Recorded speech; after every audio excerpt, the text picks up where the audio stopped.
Hello and welcome, my dear friends and listeners. I would like to share with you some ideas about the day that has just arrived, the day of BaOmer, because I believe there are some fundamental questions that need to be answered and clarified with regards to the purpose and meaning of this incredible day on the Jewish calendar. So tune in, relax, and enjoy what you're about to hear. There's an argument between Shulchan Aruch, Rabbi Yosef Karo, and the Ramah, Rabbi Moshe Isserles, who, by the way, also died on the 33rd day of the Omer, on when exactly did the students of Rabbi Akiva stop dying. According to the Ramah, that day was the 33rd day of the Omer, and therefore, from this point on, we do not practice any form of mourning. One can get married, one can shave, get a haircut, but according to the Shulchan Aruch, they still died on the 33rd day, and they didn't stop dying until the 34th day, and therefore, the customs of Avelut, mourning, continue until day number 34. It's a little bit difficult. According to the Shulchan Aruch, why don't we say supplications, tachanunim, on the day of Lag BaOmer? We normally don't say confessions and supplications on days that we celebrate. I understand, according to the Ramah, because to him it's a day of happiness for the entire Jewish people, because the students stopped dying.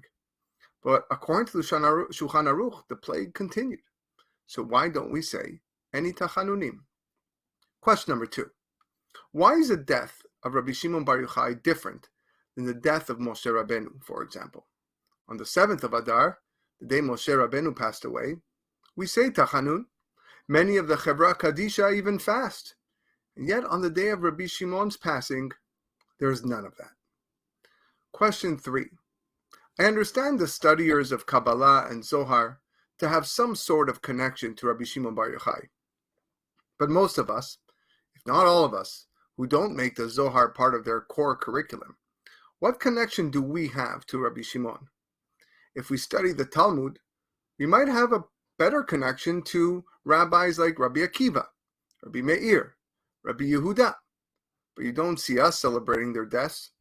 Why the Hilulah of Rabbi Shimon Bar Yochai? I would like to present for you tonight an amazing chidush written by the Kli Yakar in connection to the words also by Rav Mipano. We will take a look at 3 individuals in history and connect the pieces and build the puzzle. The first person we're going to begin with is Moshe Rabbeinu. Moshe ran away from Paro's house and came to the house of Yitro. Yitro also fled from Paro.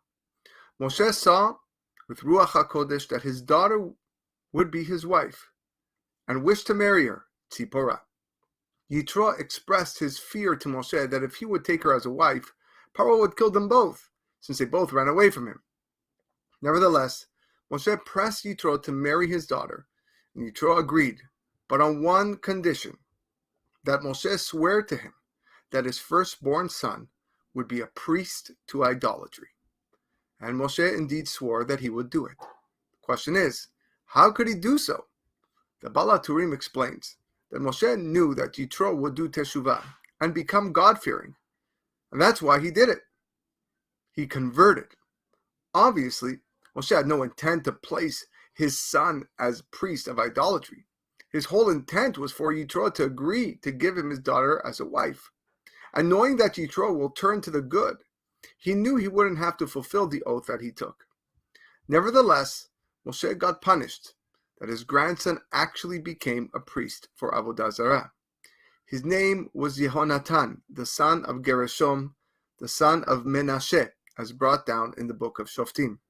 The Talmud says that he was really the son of Gershom, the son of Moshe, not Menashe, but mentions Menashe because that corruption is linked to one who is corrupt in reference to the later Menashe in history who was evil and corrupt.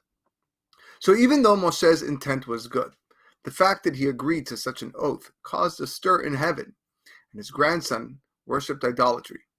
Well, not quite so. You see, even his grandson, Yehonatan, like Moshe, didn't intend to serve idols.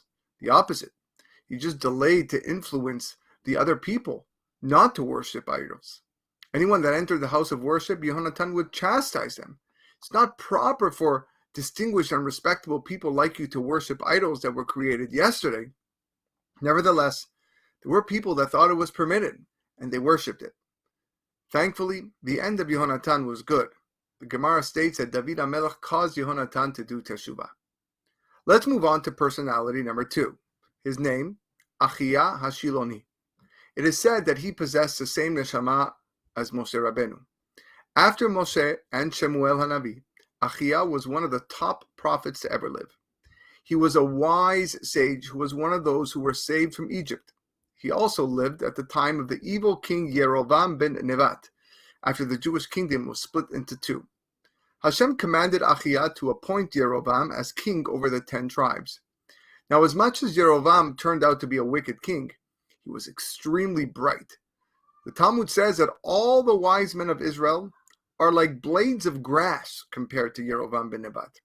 In fact, Hashem himself said, "Me, you, and the son of Yohai," in reference to David, will travel to Gan Eden. The problem with Yerovam was an honor problem. He couldn't handle the fact that there were Jews that considered Rehovam, Shlomo HaMelech's son, as king. Not only that, Rehovam gets to sit in the Bet HaMikdash, while he, who rules over 10 tribes, can't even sit there. So as a result, he decided to ban the Aliyah LaRegel. No longer can Jews travel to Jerusalem for the holidays. He knew that nobody would listen to him, so he only accepted to be king if they agreed to what he says to do, even if he goes as far to request to serve idols. Here again, Yerovam did not really intend to teach the nation about idol worship. His intent was to impose his will that the nation listen to him no matter what he says. The Jewish people agreed, also not believing for one moment that they will actually serve Avodah Zarah.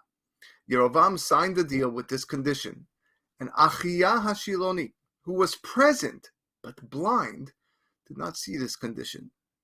To the eyes of the people, it was clear that there was now a heter, a permissibility to worship Avodah Zarah.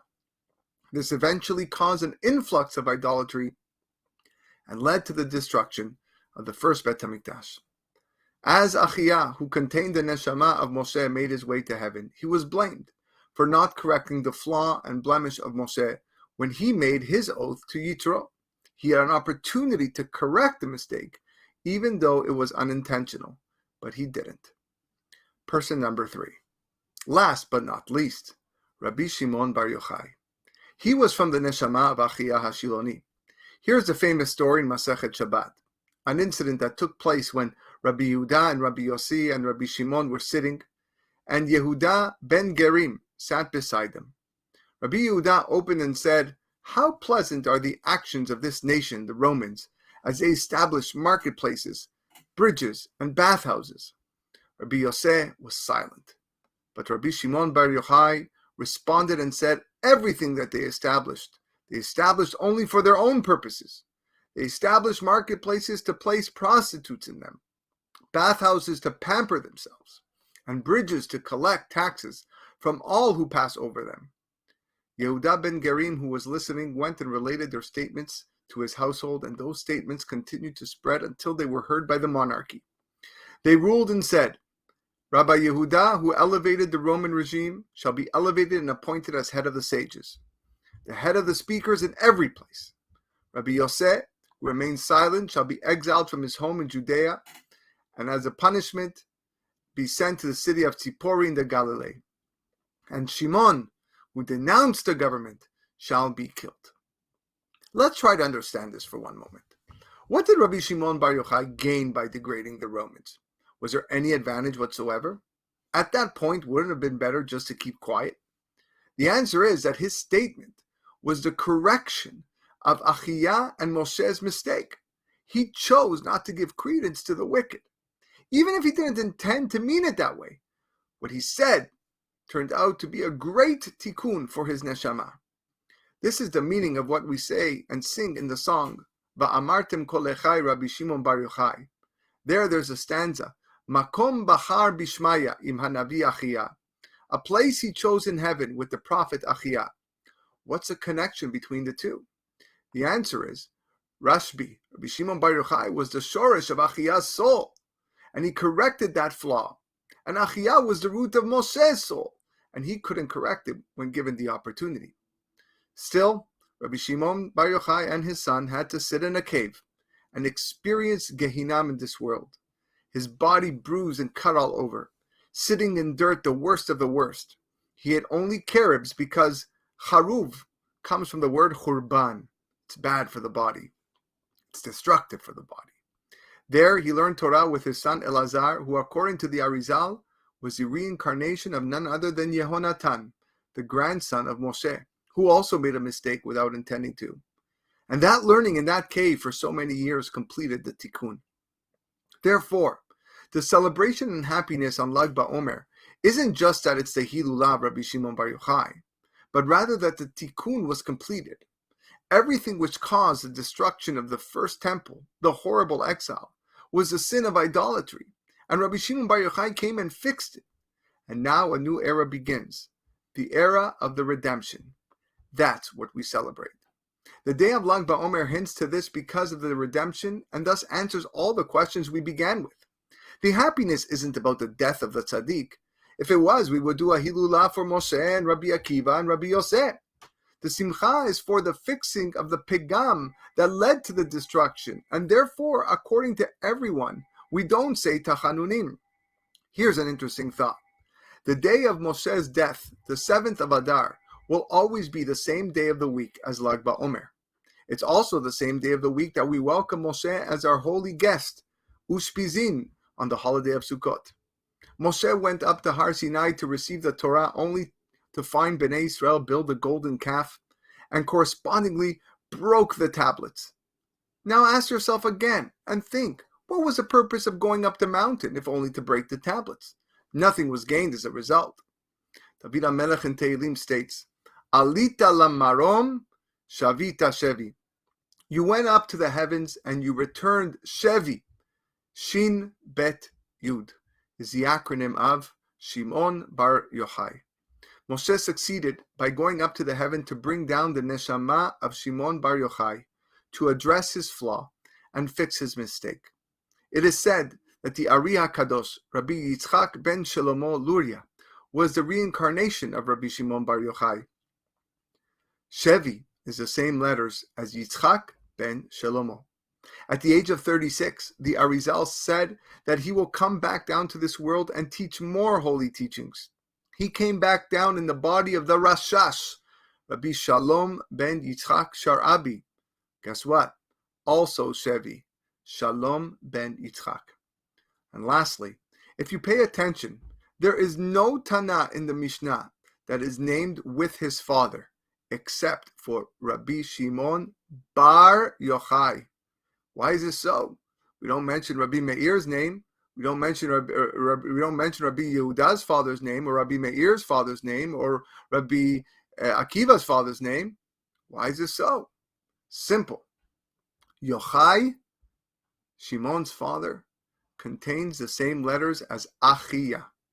Rabbi Shimon was the Ben, the son of Achia, so that he can come to this world and fix Achia Hashiloni's flaw. From everything we said, we can learn two major lessons. Even Moshe Rabbeinu, even Yehonatan, his grandson, even Achia Hashiloni didn't intend to sin. Nevertheless, things spiraled the way they did, to teach us that every man is obligated to behave with a level of watchfulness and zehirut, not to chas v'shalom cause an evil influence on anyone or anything, even if that wasn't his intent. Sometimes we do things and conclude that nothing has come from this. We say it was just a waste of time. We give up hope and we think that it was all for naught. We need to know that not always do we witness the results of what we do immediately. When Moshe broke the tablets, it seemed that his ascent to heaven was a total waste of time. But indeed, it wasn't. He brought down the holy soul of Rabbi Shimon Bar Yochai. May the merit of the tzaddik, Hatana Rabbi Shimon Bar Yochai, bless and protect all of Bnei Israel. Amen.